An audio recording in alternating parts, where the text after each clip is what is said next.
అందరికీ నమస్కారం. Epic story లైన్స్‌కు స్వాగతం. 'సహస్ర శిరశ్ఛేద అపూర్వ చింతామణి'లోని మిగతా భాగాలను చెప్పుకుందాం. మొదటి ప్రశ్నకు సమాధానం.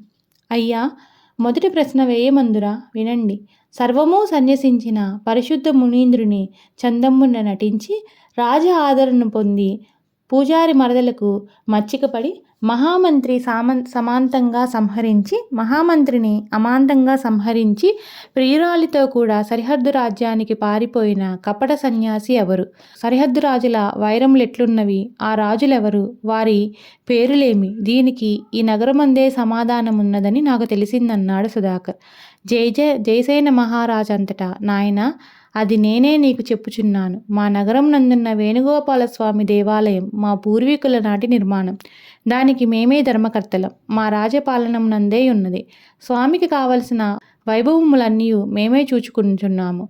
ప్రతి సంవత్సరము గోకులాష్టమి పండుగ దినమున మహదానందంగా ఉత్సవాలు జరగడం, చూడ్డానికి చుట్టుపక్కల గ్రామాల నుండి ప్రజలు తండోపతండాలుగా రావడం, అలా తిరునాళ్ళ వేడుకలకు చూడవచ్చిన జనానికి లేదనకుండా అన్నదానం చేయడం కూడా మాకు ఆచారాలయ్యాయి. ఒక సంవత్సరం అలాగే స్వాముల వారికి ఉత్సవాలు అతి వైభవంగా నెరవేరినాయి. కైంకర్యములు చెల్లించిన తర్వాత నేను కుటుంబ సమేతంగా దేవాలయం నుండి తిరిగిపోతూ సింహద్వారం దగ్గర లోపలికి భాగంలోని కుడివైపునున్న అరుగు మీద కూర్చొని ఉన్న ఒక మునిని చూడడం జరిగింది.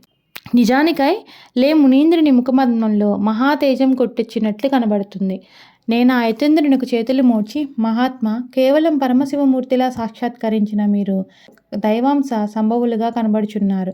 కయాచితంగా మీ దర్శన భాగ్యం లభించిన నేడు మాకెంతైనా శుభదినం. దయచేసి మీరు మా రాజభవనానికి ఒకసారి విజయం చేసి మీ పాదధూళితో మా గృహాలను మమ్మలను పవిత్రం చేయండి. మీకు తగిన సత్కారాలను సమర్పించుకుంటానని సవినయంగా ప్రార్థించాడు. ఆ మాటలు ఆలగించిన మునీంద్రుడు నవ్వి, జయసేన మహారాజా, సర్వసంగ పరిత్యాగం చేసిన మేము రాజభవనాలతో అడుగుపెట్టరాదు. నీకంతగా మా ఎంతి విశ్వాసములున్న ఎడల పాలు పండ్లు పంపిన చాలును. భక్తుల కోరిక నిరాకరింపరానిది కావున స్వీకరించగలం. ఆ ఫలితం నీకు కలిగింపగలమన్నారు. ఆ మాటలు అక్షరాల నిజములే అనుకున్నాను. స్వాముల వారికి దేవాలయ ప్రాంగణంలోనే ఒక పర్ణశాల నిర్మించాను. సన్యాసికి ఏ లోపమూ లేకుండా పరివారాన్ని కూడా నియమించాను. ప్రతిదినం సాయంకాలాలందు మునీంద్రులు జ్ఞానబోధలు చేయడం ప్రారంభించారు. గోపాలస్వామి సన్నిధానంలో ఇలా వేదాంత గోష్ఠి జరగడం కూడా చాలా మంచిదనుకున్నాం. పురాణ కాలక్షేపం వినడానికి వచ్చిన ప్రజల నుండి సన్యాసికి గురుకానుకల రూపంలో ధనకనక వస్తు సముదాయం బాగుగానే లభించుచున్నది.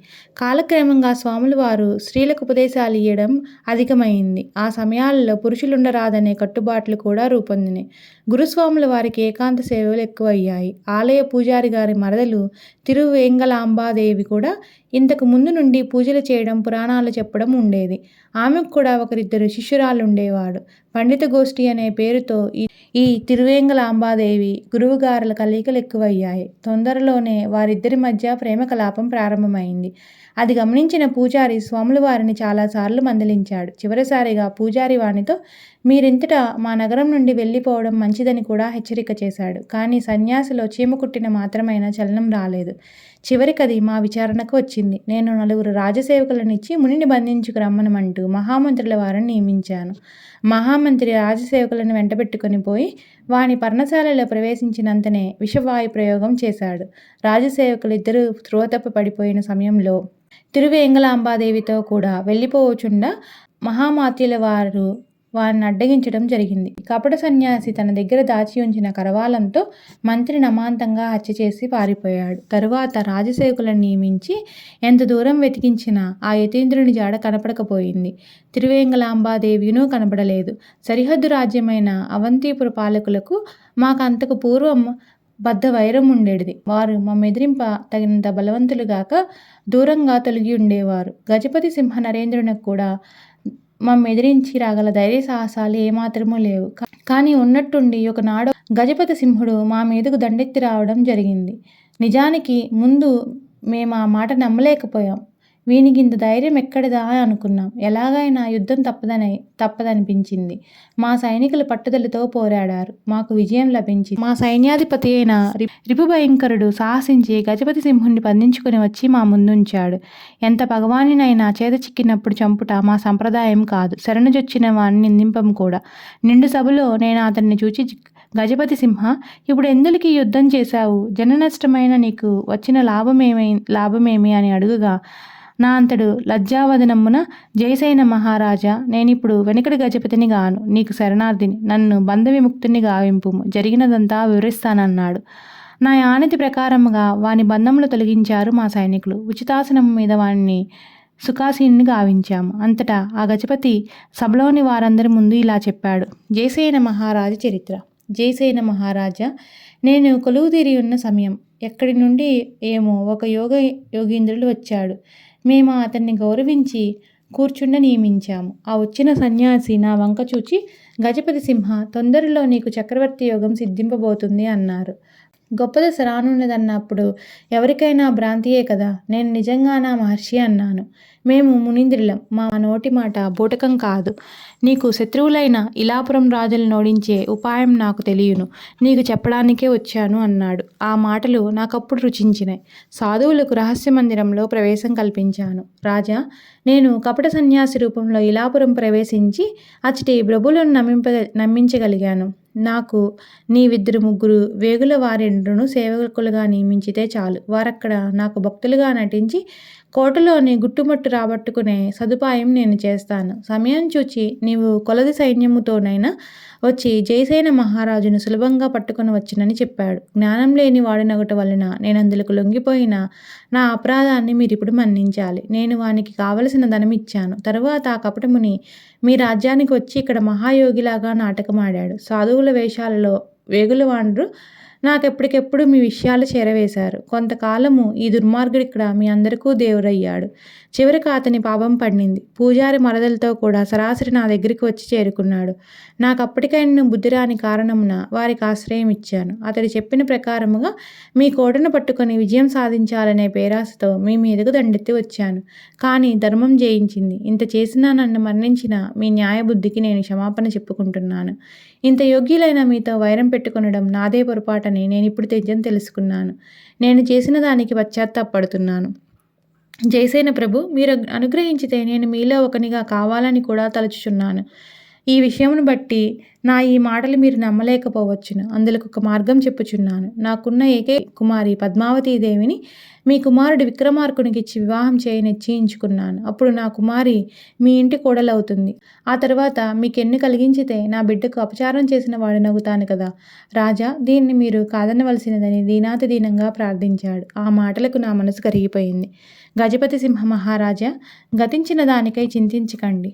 మన ఇద్దరమును వియ్యమును గురించి తర్వాత ఆలోచింపదగినది. కానీ నీవు శత్రువుగా నిన్నంత కాలము నిన్ను మన్నించినాము. ఇప్పుడు కూడా మిత్రుడవుని కారణం చేత నిన్ను ద్వేషింపను. సాటి రాజబంధువుగా నిన్ను గౌరవించుచున్నాను. లేచి స్నానాదులు చేయండి. భోజనం చేసి విశ్రాంతి తీసుకున్న తర్వాత మిగతా విషయాలు మాట్లాడవచ్చునన్నాడు. కానీ గజపతి మొగం చెల్లలేదు. అలా కాదు, మీరు నాతో వియ్యమందుకుంటానని మాట ఇస్తేనే నేను మీ సహబంతి భోజనం చేయగలనని పట్టుబట్టాడు. నా కుమారుడు విక్రమార్కుడు వాని కుమార్తె పద్మావతిని వివాహమాడ అంగీకరించడం జరిగింది. ఇది ఇలా జరుగుతుండగా సైన్యాధిపతి కొందరు యోధులతో సరిహద్దు రాజ్యానికి పోయి కపట సన్యాసికై కోటంతా గాలించాడు. అంతటా అతడు కనపడలేదు సరిగదా. తను నమ్ముకొని వెంటపోయిన తిరువేంగలాంబాదేవిని హత్య చేసి పారిపోయినట్లు తెలిసింది. ఇప్పటికైనా వారిని పట్టి ముక్కలు ముక్కలుగా నరికివేయడానికి గాలించుచున్నాను. నీ వలన మాకు కిరాతకుని ఉనికి తెలిసింది. సుధాకర్, నీవు మాకు ఆత్మీయుడవైనావు. మరుద్వతి నగరానికి మార్గం చెప్పు. నేను ఇప్పుడే వెళ్ళి అనుభవించుండగా సుధాకర్ అందుకొని, జయసేన మహారాజా, తమరిప్పటికి శాంతించండి. నేను మిగిలిన 2 ప్రశ్నలకు కూడా సమాధానం తెలుసుకున్నాక మీకు వార్త పంపగలను. మనందరం కలిసిపోయి వానికి తగిన శాస్తి చేయదలమని శాంతపరిచాడు. తర్వాత లేచి అందరూ భోజనాలు చేసి శయనించారు. మరుసటి ఉదయాన కాలకృత్యములు తీరిన తర్వాత రాజభవనంలో సమావేశం జరిగింది. జయసేన మహారాజు వారికి ఆత్మీయ బంధువయ్యాడు. మహారాజా, మీ ఆదరాభిమానం వలన నా మొదటి ప్రశ్నకు సమాధానం లభించింది. ఇక మిగిలిన వాటిని కూడా సాధించుటకు బయలుదేరుచున్నాను. నన్ను మీరు ఆశీర్వదించి పంపండి అన్నాడు సుధాకర్ వినయం ఉట్టిపడేలాగా. జయసేన మహారాజు వారు ఆయన మీద ఎక్కడలేని అభిమానం పుట్టుకొచ్చింది.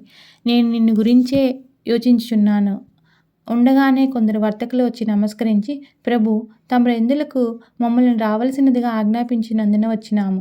మమ్మల్ని రప్పించిన పని ఏమిటో సెలవీయండి అని చేతులు జోడించుకొని నిలబడి ఉండగా జయసేనుడు వారలను గూర్చుండి నియమించి, అయ్యా, ఈ చిరంజీవి మనకు నూతన పరిచయుడైన ప్రియబిందువు.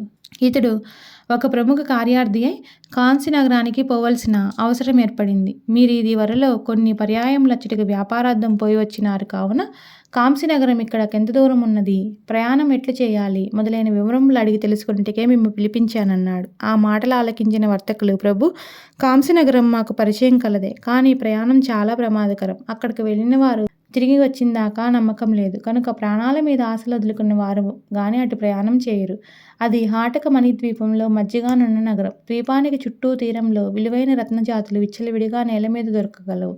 అతడు సంచరించే గండబేరుండ పక్షులు చాలా భయంకరములైనవి. ఒక్కొక్క గండబేరుండ పక్షి ఆకాశంలో తిరిగేటప్పుడు పెద్ద కారుముబ్బబడినట్లు నేల మీద చీకటి పడుతుంది. అవి భూమి మీద సంచరించే గేదెలు, దున్నలు మొదలైన జంతువులను అవలీలంగా తన్నుకొని పోయినప్పుడు ఎక్కడికి పోయినది కూడా తెలుసుకున్న వారు ఇంతవరకు లేరు.